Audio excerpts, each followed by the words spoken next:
Have you ever been in a classroom and wondered why the guy sitting in the back left corner was such a noisy donut?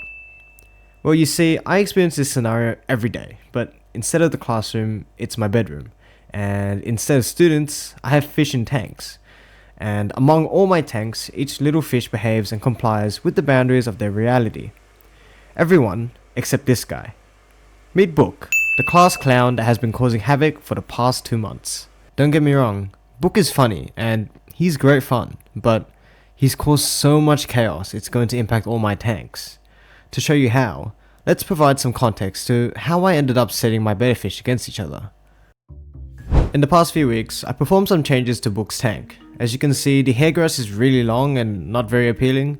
Book may as well be walking on the hairgrass as opposed to swimming. I'm adding some red plants to switch up the colors in the tank and some runners at the bottom that will hopefully spread. Unlike the hairgrass, the ones I've added are fairly short and won't take up the view from the front. However, your boy, hopeless with names, so I've got no idea what these names are. If I do figure it out, I'll get back to you. You might see some Amana shrimp roaming around frantically as they try to run away from my hands. I added them as the new cleanup crew for Book. These guys are a lot bigger and won't get targeted by Book. However, as you'll find out later, size doesn't matter.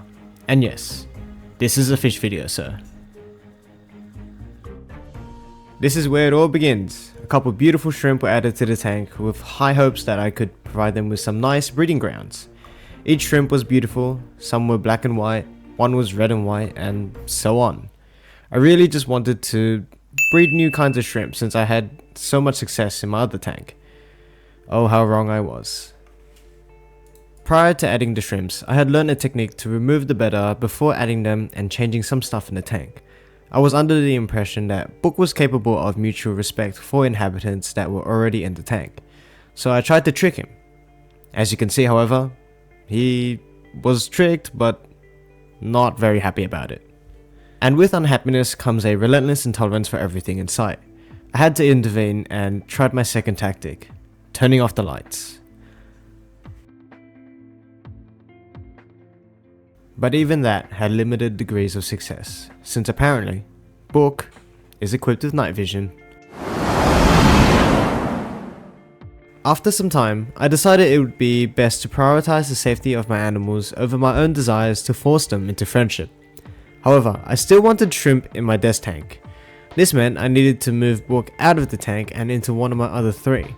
I needed a betta who was super relaxed with shrimp and not willing to go into a murderous spree.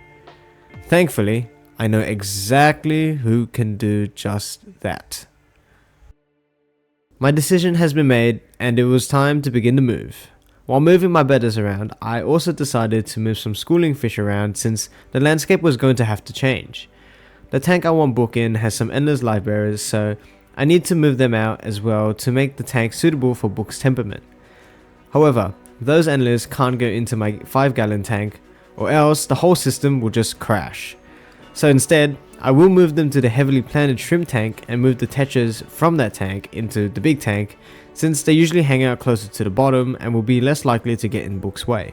The plan was to move Zangetsu out of the big tank into the shrimp tank next to him and then have Sky move into the 5-gallon tank where Book would have moved out of into the big tank. I have a theory for Book and it surrounds the idea that maybe Book requires a lot more space to establish his own territory, one where nothing can get involved. And I think because the shrimp in a 5-gallon tank may have felt a little bit more intrusive, that would trigger his temper. And therefore, giving him a bigger tank with more space would allow for him to kind of ease himself in better, but at the same time, he won't be attacking too many of the other fish because he'll be too busy in his own realm. Also, just a disclaimer, the only reason my bettas are quote-unquote meeting up is purely out of curiosity to see how they would react. If things escalate, I will withdraw them. My fish might be entertaining, but I don't want anyone to get hurt, so safety comes first, guys. Now, my betta fish have never met. I never gave them the opportunity to do it because it'd mean war. However, that might not actually be the case. Putting Zangetsu into the tank and Sky just doesn't want anything to do with him. That could mean a few things. Usually betta fish will kind of like flare at each other and go at it until either one of them backs off. which could be Sky's response right here, or he actually just can't see Zangetsu through the container. I don't know, but regardless, I wasn't going to force them, so I prepared Sky for the move. Help.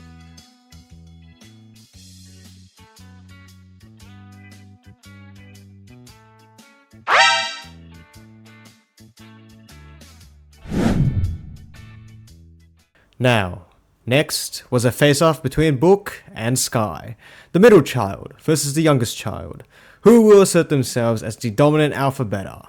This is your main event. Heading to the ring, the challenger. Weighing in at a whopping 200 pounds, he has a career total of 20 street fights, 20 wins via split decision. He is the blue beast from the east, Sky. And in the opposing corner, the reigning champion of the table tank. Weighing in at 100 pounds, he has had 10 fights, with 10 by shrimp murder. He is the fish with fists, Boy Book.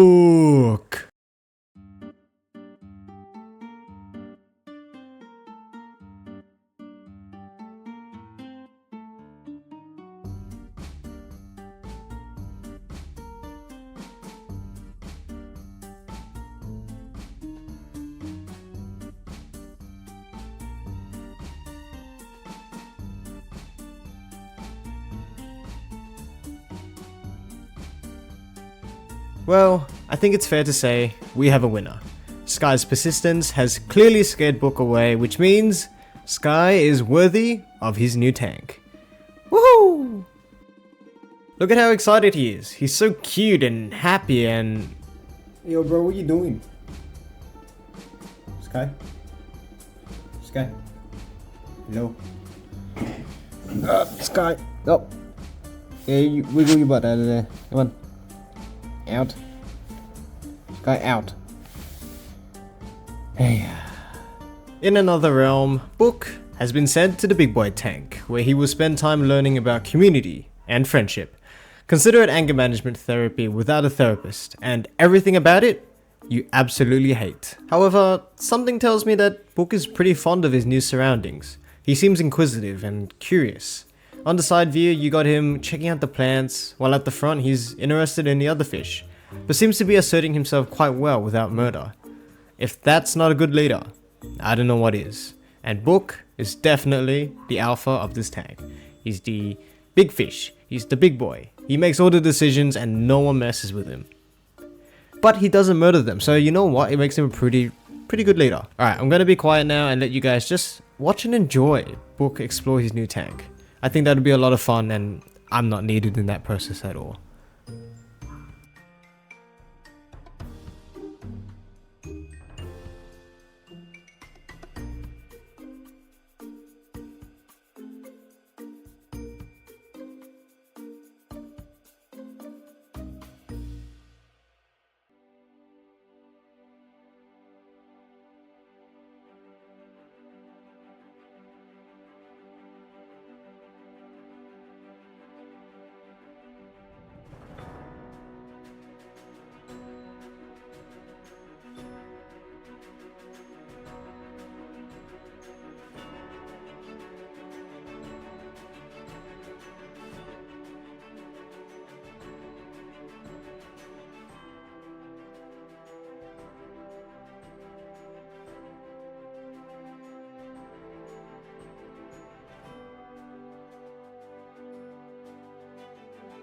Hey, it's me. Welcome back to the end of the video. Thank you so much for sitting through the whole video and just enjoying the process and watching everything through and through. I know I haven't been super consistent with the posting like I was prior, but I am currently in a very busy stage of my life, and we call that last year of university.